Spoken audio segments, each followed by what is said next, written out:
તમે 20 કરોડના કમલોમાં બને તો નિહાળ બનાવો અહીંયા બધું થશે આવી રીતના માહોલ બગાડવા ડેડિયાપાડામાં દોડી નહીં આવતા અમે બેઠા છે અમે અહીંયા બેઠા છે ધારાસભ્ય તરીકે એ 4 તારીખે તમે લોકોની પીઆઈ સાહેબ ખબર પડશે દર વખતે ટેપ પડી ગયેલી તમારા વિસ્તારમાં કર્યા કરે મારો વિસ્તાર છે વિસ્તાર વાળા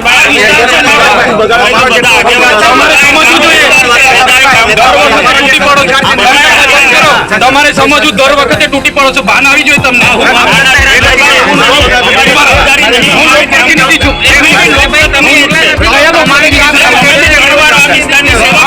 ધારાસભ્ય છું